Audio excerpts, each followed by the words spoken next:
Let's talk about the end of the movie. We follow a bit of a Bond pattern in the storyline. Then number 2 sort of tries to betray Dr. Evil and gets killed off, sort of. Austin and Kensington get married, and then we have that cliffhanger ending of Dr. Evil freezing in space and getting away and setting up the sequel that they didn't really know they were going to have. Yeah. What did you think of the ending? It was fine. The gags at the end are quite funny, where obviously they're naked again and running around naked, and he's pouring the coffee, and she's eating the sausage and doing the thing and blowing up the balloon and all that sort of jazz. I was going to talk about that in favourite scenes, but that is my favourite scene because that is well done. I don't know how many takes and how they did that, because the precision in those scenes is millimetre perfect. There's 2 of them, isn't there? Especially when they're twirling the magnifying glass and then they do the sausage bite and stuff. The erection balloon gag, that is brilliant. I mean, that to me is clever comedy. That is clever visual comedy. Yeah. But I think in terms of the ending of the movie, it's almost, when you look back, if you didn't know there was a sequel coming, the decision to save Dr. Evil like that and let him get away is quite an interesting choice. I think Mike Myers isn't short of being able to come up with characters, but he clearly wanted to hold on to Dr. Evil and use him again. It's true, but in every Bond film, Stavro Blofeld gets away with it again. Yeah. It's a Bond thing. They stole thing. It. Yeah, how could I forget? Yeah, it's a thing, yeah. We're going to talk about this in deleted scenes, but I'm going to bring it forward now. Okay. There are a couple of alternate endings for this movie while we're talking about the ending. Yeah. I think the ending that we have is the best ending. However, we get a scene instead where Austin and Mr. Kensington end up in a lifeboat together, which again is another Bond trope. It is. And she says, "Why are we in a life raft?" And he says, "All my movies end this way, baby." which fair enough. But then Basil Exposition arrives, and it just goes on and on and on of like just this needless dialogue, which would have just killed the pacing at the end of the movie. Yeah. And then there's another version where Michael York, Basil Exposition, does a narrative explanation of what happened to each of the characters, which was a sort of a bit of a trope in movies, I think, around that time. And he says Dr. Evil becomes the night manager of a big boy restaurant, but gets fired. I think he got fired for insisting that staff members shave their testicles or something. Of course. Scott became a singer in a band and was dating Courtney Love. Funny. And then Frau Fabisner became a golfer and set up the militant wing of the LPGA. Funny. Also, currently dating Courtney Love. Funny. That would have been good. And then we get the whole a lot of vagina, fed up of embarrassment from her name, changed it legally to Sandy Vagina. Funny. So, I mean, that actually sounds funnier, but it doesn't really kind of work when you see the rough cut of it. Fair enough. I must look at that. I've not seen that at all. Let's talk about some favourite scenes and favourite lines. Have you got anything that you want to start with?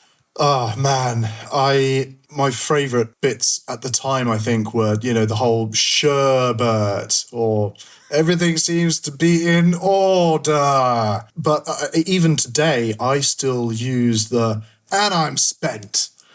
Yes, when I too. finish doing something, whatever it is, I'll just say "and I'm spent." And I don't think I actually even realised where it came from until I watched it and went, "Oh God, that's where it's from." Yeah, that's where it's from. Or I still say quite a lot, "This sort of thing is my bag, baby." not the Swedish penis enlarger bit, but just like whatever it is, whatever I'm enjoying doing or whatever I'm doing at the time, it could be a mundane task, it could be anything. I'll just say, "This sort of thing is my bag, baby." And the kids picked up on it and they were like, "Oh, this is where it's from."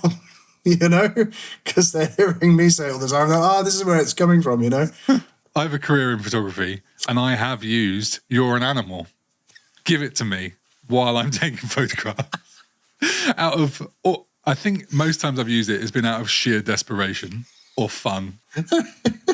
Yes, yes, yes, yes. Go on, yes, yes. No. And there's a bit where he just turns the camera on himself. "Give it to me, Austin." Oh, sorry. One of the most notable lines for me is just judo chop. It is so simple, And they do it several times throughout the movie. I think she does it as well at one point, Elizabeth Hurley. Just a nice, simple gag that works really well. And the other notable line that I've written down, I shouldn't tell this story, is when I won't hear it now. when he is getting seduced by the fembots, and he's desperately trying not to be seduced, and he says things such as, Margaret Thatcher on a cold day. Margaret Thatcher naked on a cold day. I've used the same thought. Actually, oh my God, I've never tried to imagine Margaret Thatcher naked. Oh, mate. It's genius. It's very, very helpful. I mean, there are iconic lines from. I mean, this movie. I don't want to know. It's very helpful. Jesus Christ. No. This is for off air later. Sorry. We border on pop culture with Austin Powers. Things like Groovy Baby. Oh, behave. All those lines. I mean, anytime says, "Oh, Austin Powers," someone's going to go, "Oh, behave," or "Yeah, baby," or "Shagadelic," or like, was Shagadelic a thing, or did this bring in Shagadelic? I'm not old enough to. It must have brought in Shagadelic, I think, because it's such a British saying as well, isn't it? Shag. It's for shag. I think it must be made up for the film as a psychedelic, and you're taking shag and you're turning it into shagadelic. So you're making it sort of, I guess. But it's now such part of our history that it's one of those things that's hard to know. Yeah. Did Shagadelic exist before Austin Powers? Yeah, there's so many parts of this film that have become so hardwired into pop culture. And another thing that I've stolen from this movie is just, when they're doing all the bad puns, bad time to lose your head.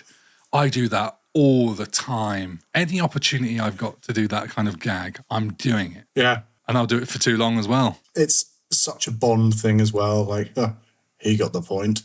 Or, somebody impaled on a stick or something like that. There are, there's so much Bond in that as well. I've got an actual favourite line from this movie that I've not said so far. Have you got a favourite line? I don't think I do, other than all of the ones we've listed. I couldn't say that X in particular is hysterical. I think it's the ones that actually I still use now that have stayed with me. The one that got the biggest laugh from me, because I'd forgotten about it, was after they're joking about, you got Dr. Evil and Austin Powers, and they're joking about freedom and 60s swinging ways and stuff. And they're kicking it back and forth. Then Austin just goes deadpan and tells Dr. Evil, "All right, Baldy, shut your cake hole." It's both the change of character and the choice of words. Spot on. And I think he does go a bit northern. He does. He doesn't. He changes his character. He doesn't. He's not the groovy baby. He's not that free peace and love 60s. He's like, "All right, Baldy, shut your cake hole." You're right. He does change, his whole persona. Oh, is there a conspiracy theory here around the fact that maybe Austin Powers is northern, and actually the whole Austin Powers character is all an act? Oh, seduce the ladies, and he dropped for a second. Please leave your answer in the comments section below. Have you got a favourite scene? No, so many of them. I don't think I have a specific favourite scene. I haven't written one down, really. I think I touched on it earlier. It's just when it's all kicking off. There's a guy, the guy's reading into the microphone. He's like, 15 minutes, 15 seconds to impact.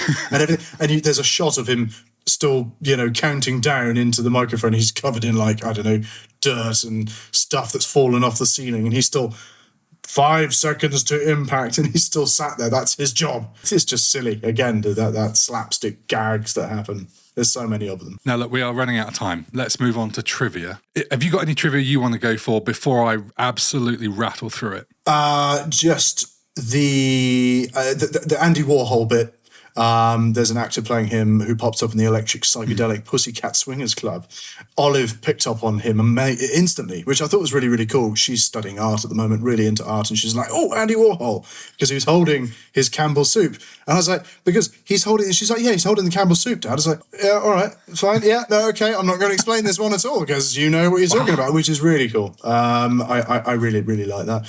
Lewis Childs, who played Dr. Goodhead in Moonraker, has a cameo. Holly? Yeah, has a cameo in the scene as the wife of the security guard who's killed by Austin in the steamroller gag at the VirtueCon That's compound. her. That's her. That's Dr. Goodhead in Moonraker. It answers the phone. And it's like, oh, and then goes and comforts her son on the bed, or the stepdad, and says, ever since he's come into our lives, and she's like, yes, they'll never understand what it's like, the life of a henchman, or whatever. That's Dr. Goodhead. No way. That's a nice link. That is very cool. Shame she hit the cutting room floor, isn't it? It is. Well, in America, yeah. In the American version. Yeah. Right, there's a couple of things I'm going to rattle through. You've got Go. the Frozen 3. So at the beginning, when he's being defrosted, you've got Gary Coleman, thought to be one of the most influential child actors in the world. Rapper Vanilla Ice, a.k.a. Robert Matthew Van Winkle. And I just thought, why choose those guys? I mean, it's pretty harsh, but is it like they're forgotten relics of their time or something? One guy on Reddit claimed it's because of their names. You've got Ice, and then Coleman sounds like Cold Man. Cold Man. The only one I recognised out of all of them when I watched the film the first time around was the Evel Knievel, who isn't even in the American version. Cutting room floor again for the American version. He died about 10 years after this, I think, and Gary Coleman died just after that. There we are. I found a really raw behind-the-scenes clip where you see an empty tank, and it has the name above it, John Travolta.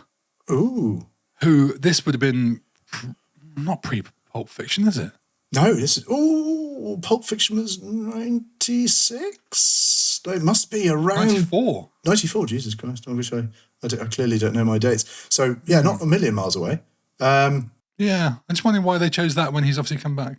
They had the thing made and they cut it. There's a good joke where you got the dead celebrities. He's listing all his friends that are dead. Hendrix, drugs. Joplin, drugs. Yes. Mama Cass, ham sandwich. This refers to a widely circulated but false rumour that singer Cass Elliot, known as Mama Cass, from the Mamas and the Papas, died from choking on a ham sandwich. The joke is she died from a chicken sandwich. No, it's not true. But that's not the joke.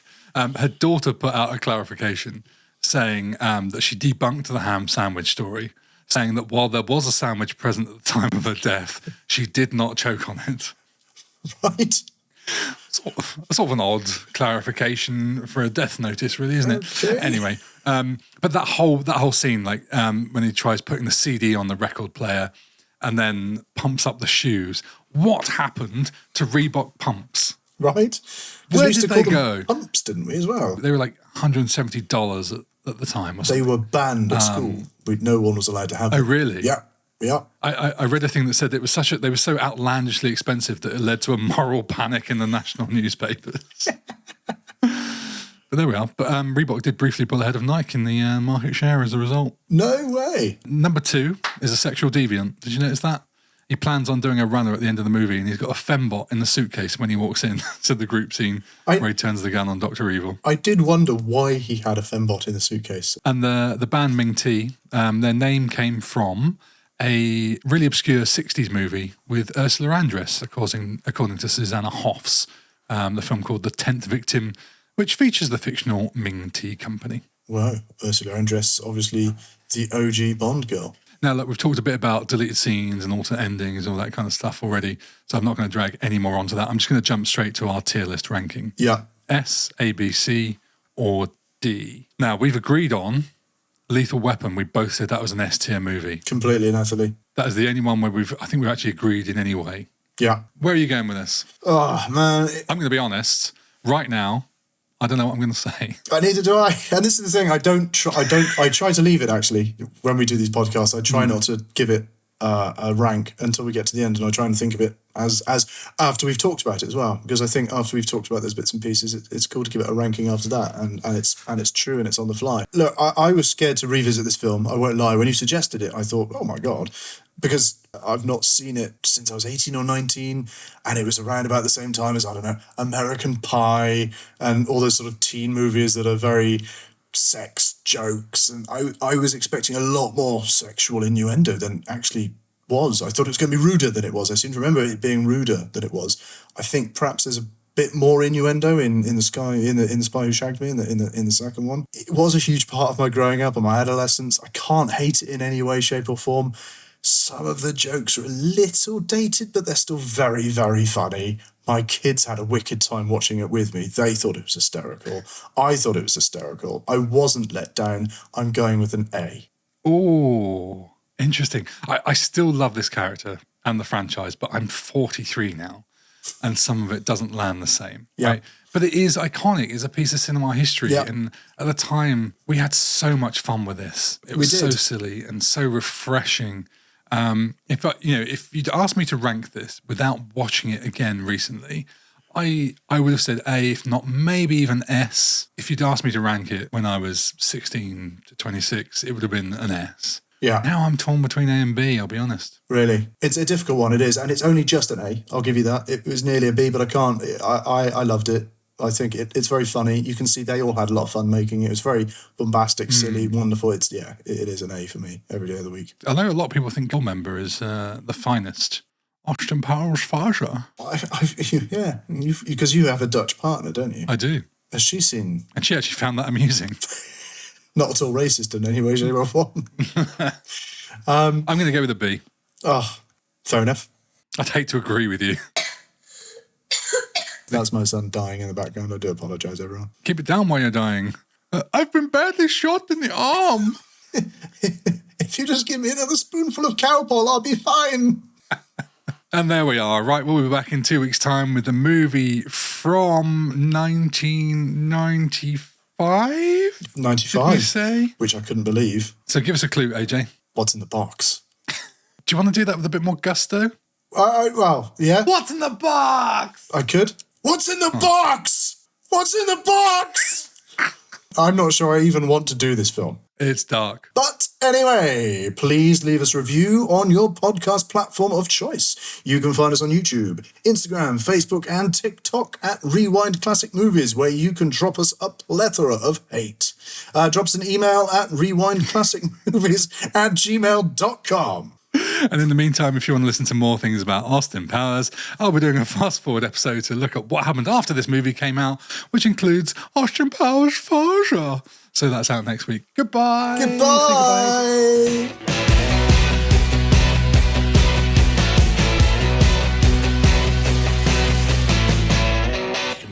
Maybe cut some of that out.